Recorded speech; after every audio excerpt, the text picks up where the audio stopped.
حاصل ہو تو پھر دعا کریں اللہ اس پر استقامت عطا فرمائے، پھر اس پہ ڈٹ جائے۔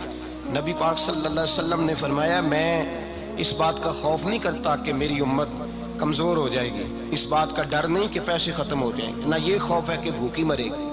حضور کس بات کا خوف ہے؟ تو نبی پاک نے فرمایا خوف یہ ہے کہ ان کا یقین کمزور ہو جائے گا۔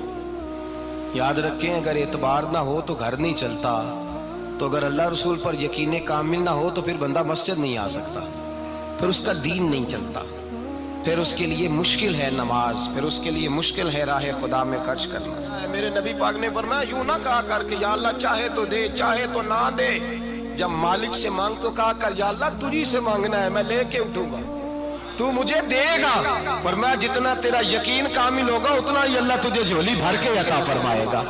کمزور سا مسلمان، لڑکھڑاتا سا مسلمان دیکھتا ہوں کرتا ہوں، اور یہ بھی نہ دیکھا کریں بھائی ایمان یقین کو استقامت کے درجے پہ لیں، یہ نہ دیکھا کریں کہ وہ کیسے دے گا، وہ کسی وسیلے کا محتاج نہیں ہے، وسیلے کو پسند کرتا ہے، پر وسیلے کا محتاج وہ بغیر وسیلے کے بھی دے دیتا ہے۔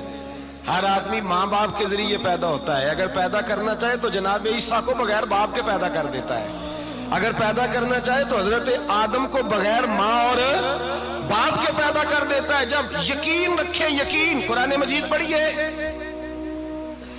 حضرت موسیٰ علیہ السلام فرعون کے دربار میں کھڑے ہیں، چاروں جانب دشمن ہی دشمن ہے، جادوگر آ گئے، انہوں نے سانپ چھوڑے، حضرت موسیٰ کے ہاتھ میں ڈنڈا تھا، حضرت موسیٰ کہتے ہیں یا اللہ کیا کروں؟ تو اللہ تعالیٰ نے فرمایا اپنا عصا پھینک دو۔ کہنا چاہیے تھا نا کہ یا اللہ ایک ہی تو شے ہے، اتنے سانپ ہے، بچانے کے لیے ڈنڈا ہے وہ پھینک دوں؟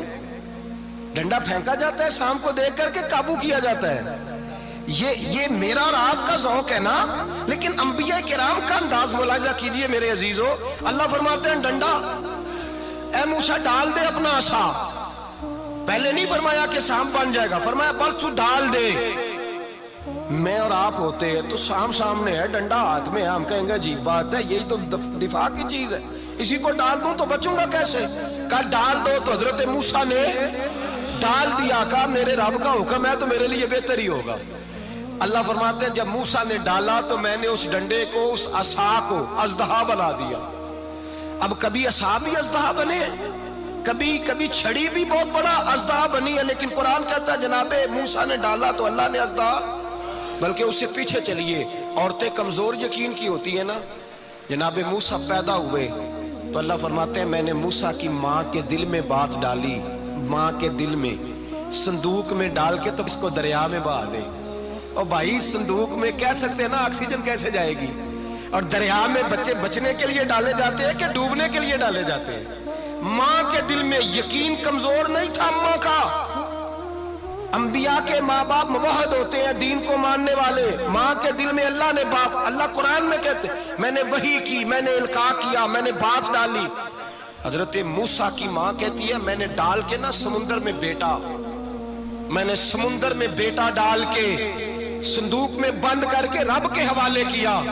آپ فرماتے ہیں میرے مالک کا بھروسہ کیا تو پھر میرے مالک کا کام دیکھو، کمال دیکھو، میں نے دریا میں ڈالا، اللہ نے فرعون کے گھر میں میرے بیٹے کی پرورش کرا دی۔ یہ یقین کہ حضرت موسیٰ کے پاس قوم آئی، قرآن پڑھیے، کہا جناب پانی چاہیے، وَإِذِ اسْتَسْقَىٰ مُوسَىٰ لِقَوْمِهِ، موسیٰ نے اپنی قوم کے لیے پانی مانگا، ہم نے کہا فَانْفَجَرَتْ مِنْهُ اثْنَتَا عَشَرَةَ عَيْنًا، اپنا ڈنڈا پتھر پہ مارو۔ عقل والا آدمی ہوتا تو اڑ جاتا، کہتا یا اللہ پتھروں سے بھی کبھی پانی نکلا ہے؟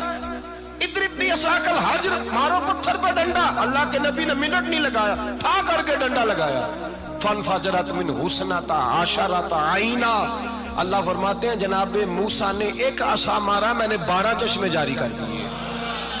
تو لے تو اللہ کرتا ہے، اللہ کہتا ہے پڑھ نماز روزی دوں گا، کہتا ہے سوچتا ہوں۔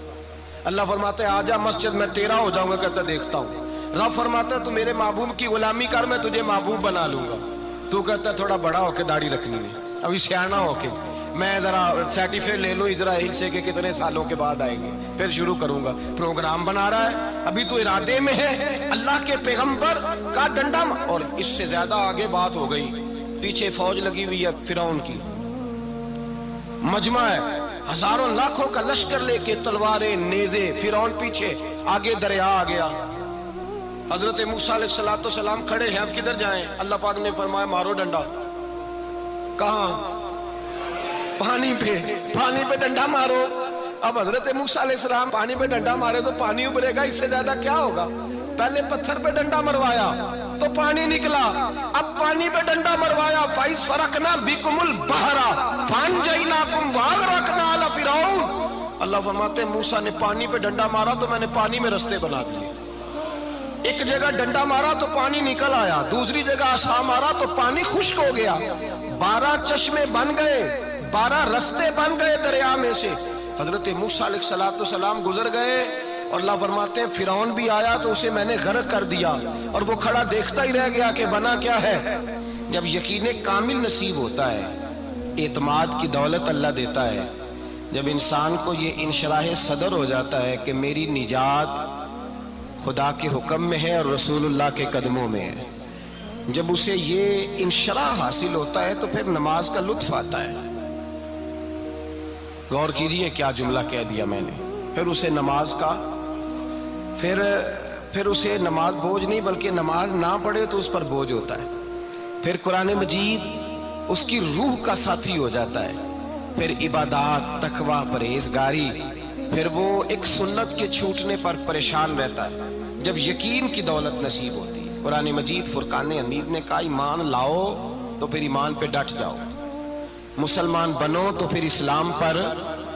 پھر یہ جو کمزوری ہے نا، یہ دیکھتے ہیں، کرتے ہیں، چلتے ہیں، ابھی کل ابھی پرسوں بہانے ہیلے، ابھی میں نماز شروع کرتا ہوں دیکھتا ہوں لا الہ الا اللہ محمد الرسول اللہ صلی اللہ علیہ، جب کسی نے کلمہ پڑھا تو اس پر پورا دین ضروری ہے، پورا۔ اب وہ یہ نہیں کہہ سکتا کہ تھوڑا تھوڑا کر کے آؤں گا۔ یقین کی دولت نعمت ہے۔ اللہ پاک قرآن مجید میں فرماتے ہیں ان الذین قالوا ربنا اللہ ثم استقاموا، جنہوں نے کہا کہ اللہ ہمارا رب ہے اور پھر وہ اس پر ڈٹ گئے، پھر اس پر وہ کہا تو ڈٹ گئے، کھڑے ہو گئے، نہیں اللہ ہی رب ہے، اللہ ہی دینے والا، اللہ ہی مالک، اللہ ہی ہمارا رازق ہے، رب ہی ہمارا سب کچھ۔ جب ڈٹ گئے تو فرمایا تتنزل علیہم الملائکہ، پھر میں ان کی مدد کے لیے آسمان سے فرشتوں کا نزول فرمایا کرتا ہوں۔ فرشتے کیا کہتے ہیں؟ اللہ تخافوا ولا تحزنوا، غم نہ کرنا، خوف نہ کھانا، وابشروا بالجنۃ التی کنتم توعدون، ہم تو تمہیں اللہ تبارک و تعالیٰ کی اس جنت کی خوشخبری دینے آئے ہیں جس کا رب نے تمہارے ساتھ وعدہ کیا ہوا ہے۔ پھر فرشتوں کا نزول ہوتا ہے، لیکن شرط کیا ہے کہ ایمان لائے، اور پھر ایمان پر پھر یہ نہ سوچے کہ وہ کس طرح دے گا، وہ کیسے عطا کرے گا، وہ میری مدد کس طرح کرے گا، نظام کیسے چلے، ڈٹ جائے، کہے میرے اللہ کا حکم ہے تو میں نے حلال ہی کھانا ہے، میرے رب کا حکم ہے تو میں نے تھوڑے پہ ہی گزارا کرنا ہے، میرے مالک کا حکم ہے تو میں نے اپنی جیب دیکھنی یا دوسرے کی نہیں دیکھنی، میرے رب کا حکم ہے تو میں نے اس کی اطاعت میں رہنا۔ جب ڈٹ جائے گا اللہ کے احکامات پر، جب ڈٹ جائے گا تو اللہ فرماتا ہے پھر میں تیری مدد کے لیے فرشتوں کا نزول کروں گا۔ نبی پاک صلی اللہ علیہ وسلم نے فرمایا 2 دولتیں اگر کسی کو اللہ دے دے تو سمجھے اللہ نے اسے دنیا کی سب سے زیادہ دولت عطا فرما دی۔ یا رسول اللہ وہ کون کون سی چیزیں ہیں؟ فرمایا ایک جس شخص کو اللہ نے معاف کرنے کی دولت عطا کر دی، جو معاف کرنے لگ گیا، جس کی طبیعت میں درگزر آ گیا، جو معاف کرنے لگا، غلطیاں معاف کرنے لگا، جس کو ایک دولت یہ مل گئی۔ اور دوسرا میرے مصطفیٰ نے فرمایا جسے اللہ نے یقین کی دولت عطا فرما دی، جس کو یہ 2 دولتیں مل جائیں، ایک درگزر کرنا، دوسرا رب رسول پہ یقین کامل رکھنا، اسے کائنات کی ہر شے مل گئی۔ میرے نبی پاک نے فرمایا جب بھی دعا مانگو خدا سے یہ 2 نعمتیں مانگا کرو، عرض کیا کرو اے اللہ درگزر کی دولت عطا فرما، اے اللہ تو ہمیں یقین کی دولت عطا فرما، ایمان کی قوت اور پختگی نصیب فرما۔ میرے بھائی حضور نے فرمایا مانگ کے لو۔ کمزور ایمان والا شخص کسی کام کا نہیں ہوتا۔ جس آدمی کے ذہن میں شک کا بیج ایک دفعہ جنم لیتا ہے وہ آدمی تو غلام سے بدتر ہے، بے کیف سجدہ، روٹھی روٹھی سی عبادت، اس کی زندگی کیفیات سے خالی ہے۔